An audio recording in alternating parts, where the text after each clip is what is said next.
వీక్షకులందరికీ నమస్కారం. నవంబర్ మాసమందు మీ రాశి వారికి ఏ విధమైనటువంటి గ్రహస్థితి ఉన్నది? ముఖ్యంగా నవంబర్ మాసము చాలా కీలకమైనటువంటి మాసం. ఈ మాసమందు అనేక గ్రహాల తాలూకు స్థితిగతులు, ఉదాహరణకి అతిచారంలో ఉండేటువంటి గురువు తిరిగి వక్రగతిని ప్రారంభం చేయడం, చాలా కాలంగా వక్రగతిలో ఉన్నటువంటి శనేశ్వరుడు తన యొక్క వక్రగతిని పూర్తి చేసి మరలా రుజుమార్గంలో సంచరించడం, కుజుని యొక్క స్థితిగతులు, రవి యొక్క మార్పు, ఇలా అన్ని గ్రహాలు కూడా తమ యొక్క స్థానాలని కొంత ప్రభావితం చేస్తూ ఉన్నాయి. ఉదాహరణకి ఈ మాసంలో ఉండేటువంటి గ్రహస్థితిని గమనిస్తే 10వ తారీఖు దగ్గర నుండి బుధుని యొక్క వక్రగతి ప్రారంభమవుతుంది. అయితే ఈ మాసంలో బుధుడు వక్రించి ఉన్న రుజు మార్గంలో ఉన్న తులారాశిలోనే బుధుని యొక్క సంచారం ఉన్నది.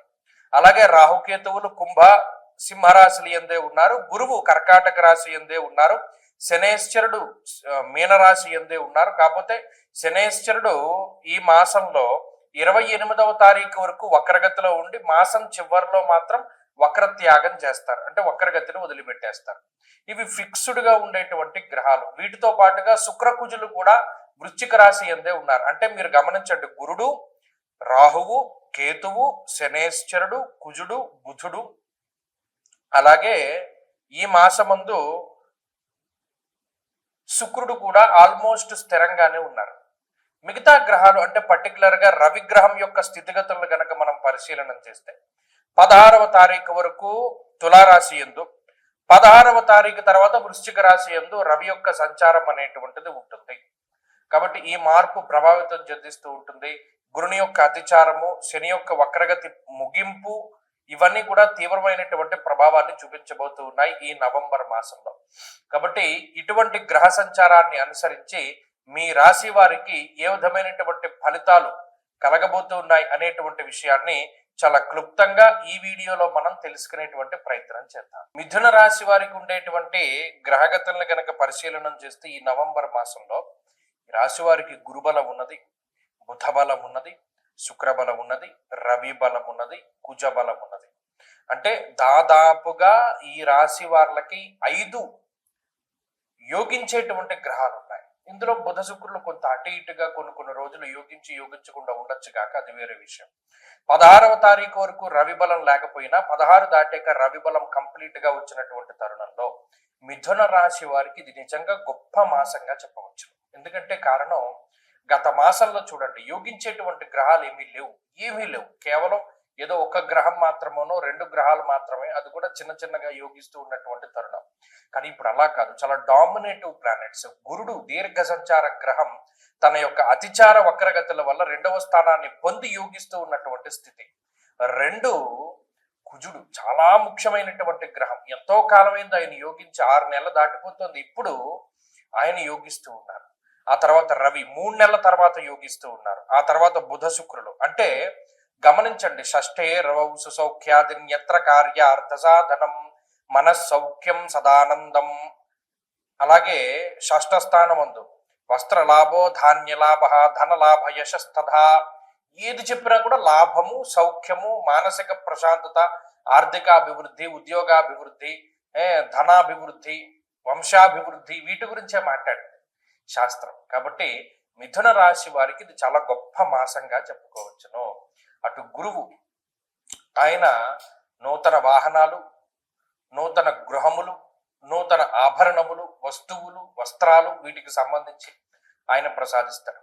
రుణబాధలు, రోగబాధలు, శత్రుబాధలు తగ్గడానికి కుజరవులు ఉపయోగిస్తారు. అక్కడ షష్ఠ స్థానమందు సుసౌఖ్యాది, సౌఖ్యవంతమైనటువంటి రోజులు ఉండడానికి. మరి అక్కడ రవి ఉపయోగపడుతున్నారు, కుజుడు ఉపయోగపడుతున్నారు, శత్రు నాశనానికి ఉపయోగపడుతున్నారు. బుధ శుక్రులు ఇద్దరు కూడా సపోర్టివ్ గా ఉపయోగపడతారు. అంటే ఎవరైనా మనకి వచ్చి సపోర్ట్ చేసేటువంటి పరిస్థితి. గతంలో ప్రతిదీ ఒంటరిగా కష్టపడ్డటువంటి ఈ రాశి వారికి అంత కష్టపడేటువంటి పరిస్థితులు ఉండవు. కాబట్టి ఇక్కడ అనేక రకాలైనటువంటి వాటి నుండి విడుదల, విముక్తి అని చెప్పవచ్చును. అనేక రకాల బాధలు, కష్ట నష్టాల నుండి బయటపడేటువంటి పరిస్థితులకి ఈ గ్రహస్థితి కారణమవుతుంది. ఇక ఉద్యోగము, వ్యాపారము, వ్యవహారము ఇటువంటి వాటిలో ఉన్నతమైనటువంటి స్థితిని కలిగించడానికి కూడా ఈ గ్రహస్థితి ఉపయోగపడుతుంది. కాబట్టి గత మాసాలతో పోల్చుకుంటే ఖచ్చితంగా మిథున రాశి వారికి ఇది చాలా అద్భుతమైనటువంటి సమయము. వారు మంచి ఉన్నతమైనటువంటి స్థితిలో ఉంటారు. అటు ఉద్యోగంగా పరంగా కానివ్వండి, ఆరోగ్యపరంగా కానివ్వండి, కుటుంబ పరంగా, శుభ కార్యక్రమాలకి సంబంధించి, సంతానోత్పత్తికి సంబంధించినటువంటి విషయాలు, ఇలా అనేక రకాలైనటువంటి అంశాల్లో అభివృద్ధి కనబడుతూ ఉన్నది. చాలా కాలంగా అమ్ముడు అవ్వనటువంటి మీ ప్రాపర్టీస్ అమ్ముడవుతూ ఉండడం, ఏదైనా లిటిగేషన్ లో ఉంటే అవన్నీ కూడా బయటపడుతూ ఉండడం, కోర్టు వ్యవహారాలు ఒక కొలిక్కి వస్తూ ఉండడం, ఇలా అనేక రకాలైనటువంటి అంశాలు ఈ రాశి వారికి అనుకూలంగా ఉంటాయి. కాబట్టి మిథున రాశి వారి యొక్క గ్రహగతులు బాగున్నాయి. మరిన్ని అనుకూలమైనటువంటి ఫలితాలను సాధించడానికి ప్రతిరోజు కూడా రుద్రకవచాన్ని పారాయణ చేస్తూ ఉండడం చెప్పదగినటువంటి సూచన.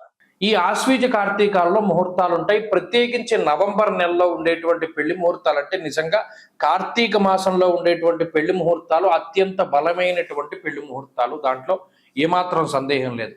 అయితే చాలా మంది నన్ను అంటే ఈ మధ్యకాలంలో నేను ఎక్కువ విన్నాను. ఎందుకంటే ఇప్పుడు ఈ ఆగస్టు నెలలో పెళ్లి కుదుర్చుకుని అక్టోబర్ నవంబర్లో పెళ్లి చేసుకుందామండి, మా వాళ్ళేమో విదేశాల్లో ఉన్నారు, అక్కడ నుండి టికెట్లు బుక్ చేసుకోవాలి. మాకు ఎవరో చెప్పారండి కార్తీక మాసంలో పెళ్లి చేయకూడదుట, కార్తీక మాసంలో పెళ్లి చేస్తే చాలా ఇబ్బందిట, లేదు పెళ్లికి ఏం దోషం లేదన్నారండి, కానీ శుభ కార్యక్రమం ఆ రోజు చేయకూడదు, అంటే గర్భాధానం ఇంకా చెప్పాలంటే ఫస్ట్ నైట్ లాంటివి చేయకూడదుటండి, అలా చేస్తే చాలా అరిస్ట్ అంటది. కార్తీక మాసం అంటే శుభ కార్యక్రమాలు అంటే మన పుణ్యమాసం కదా, మనం గుడ్డు తినం లేకపోతేనేమో నాన్ వెజ్ తినం మానేస్తాం, అలాంటిది మరి ఈ ఫస్ట్ నైట్లు అవన్నీ ఎలా చేస్తారండి, గర్భాధానాదులు ఎలా చేస్తారండి, అందుకనే కార్తీక మాసంలో పెళ్లి చేయకూడదని చెప్పారండి అన్న మాటలు నాకు ఈ మధ్యకాలంలో చాలా వినపడ్డాయి. విస్మయానికి గురయ్యాను నేను. ఏమిటిది ఇంత వ్యతిరేకమైన ప్రచారం కనబడుతోంది. ఇంకొక ప్రచారం కూడా కనపడింది, అది ఇంకో వీడియో చేద్దాం అనుకున్నాను కానీ దానికి అంత అవసరం లేదు. ఏమంటే పెద్దవాళ్ళు పైన ఉండాలి, చిన్నవాళ్ళు కింద ఉండాలి తండ్రి ఇంట్లోనూ. మా ఊర్లో అందరూ చెప్పుకుంటున్నారు పెద్దవాళ్ళు పైనే ఉండాలి, చిన్నవాళ్ళు కింద ఉండాలంటే, అలా లేకపోతే అరిష్టం జరుగుతుందిట అని. ఇదేంటమ్మా ఇలాంటి వింత పోకళ్ళు ఎక్కడి నుండి వస్తున్నాయి? మీకు ఒక చిన్న సూక్ష్మం చెప్తాను వినండి. ఇప్పుడు పెద్దవాళ్ళ భుజాల మీదకి ఎక్కి పిల్లలు ఆడుకుంటారు, అవునా కదా అని అడిగాను. అవునండి, పెద్దవాళ్ళ భుజాల మీద ఎక్కి చిన్నపిల్లలు ఆడుకుంటారు. అంటే అప్పుడు పెద్దవాళ్ళు ఎక్కడున్నారు? కింద ఉన్నారు. పిల్లలు ఎక్కడున్నారు? పైన ఉన్నారు. అంటే పెద్దవాళ్ళు కింద ఉండాలి, చిన్నవాళ్ళు పైన ఉండాలి. అంటే గ్రౌండ్ ఫ్లోర్లో తండ్రి గారు, పై ఫ్లోర్లో అన్నగారు, పై ఫ్లోర్లో తమ్ముడు, ఆ పై ఫ్లోర్లో అందరికన్నా చిన్న తమ్ముడు, అలా ఉండొచ్చు. ఇంకొక రకంగా అసలు ఈ శాస్త్రం ఎందుకు పెట్టారండి అంటే పెద్దవాళ్ళు వయసులో పెద్దవాళ్ళు కాబట్టి మెట్లెక్కి అన్ని ఫ్లోర్లు పైకి ఎక్కలేరు కాబట్టి వారు కిందే ఉంటారు. వచ్చిన వాళ్ళ గురించి వాళ్ళు ఆరా తీస్తూ ఉంటారు. పెద్దవాళ్ళు కాబట్టి అన్ని విషయాలు తెలుస్తాయని వాళ్ళని కింద పెట్టారు. చిన్నవాళ్ళు పైకెక్కగలరు, శరీరం సహకరిస్తుంది కాబట్టి పైన ఉండాలి అన్నది కూడా వాస్తులో మర్మం. దీన్ని మార్చేసి పెద్దవాళ్ళు పైన ఉండాలి, చిన్నవాళ్ళు కింద ఉండాలని మొదలుపెట్టారు. ఇది నేను ఆశ్చర్యపోయినటువంటి విషయం. ఇంకొకటి, ఈ కార్తీక మాసంలో పెళ్లి చేయకూడదటండి, పెళ్లి చేసినా కూడా ఈ శుభకార్యం చేయకూడదటండి అని మొదలుపెట్టారు. ఎవడు ప్రచారం చేస్తున్నాడు? ఇవన్నీను తప్పు కదా. ఇప్పుడు ఒక విషయం చెప్తాను, గుర్తుపెట్టుకోండి. కార్తీక మాసము అన్నది నా కార్తీక సమో మాస, అసలు దాంతో సమానమైనటువంటి మాసం లేదు. దేనికి? దానం చేయడానికి. కన్యాదానంలో ఒక సంకల్పం చెప్తారు, దశా పూర్వేషాం దశా పరేషాం మద్వంశానాం మాతృవంశానాం పితృ నరకాతుత్తీర్య శాశ్వత స్వర్గలోక ప్రాప్త్యర్థం కన్యాదానం అహంకరిష్యే అని చెప్పి ఆ కన్యాదాత సంకల్పం చెప్తాడు. అంటే ఏంటి? ఇటు దశాపూర్వేశాం దశాపరేషాం అంటే 10 తరాల ముందు 10 తరాల తర్వాత ఉన్నటువంటి వాళ్ళు ధరించిపోవడానికి ఈ కన్యాదానం చేస్తున్నాను నేను. సాలంకృత సహిరణ్యోదక కన్యాదానం అహంకరిష్యే, అలంకారం చేసి కన్యాం కనక సంపన్నాం కనకాభరణేర్యుతాం అంటే అంత కనకాభరణాలతో కూడా అలంకారం చేసి దానం చేస్తున్నాను అంటే ఎంత తరించిపోతారు. ఒక బంగారం దానం చేయడమే చాలా కష్టం ఈ రోజుల్లో.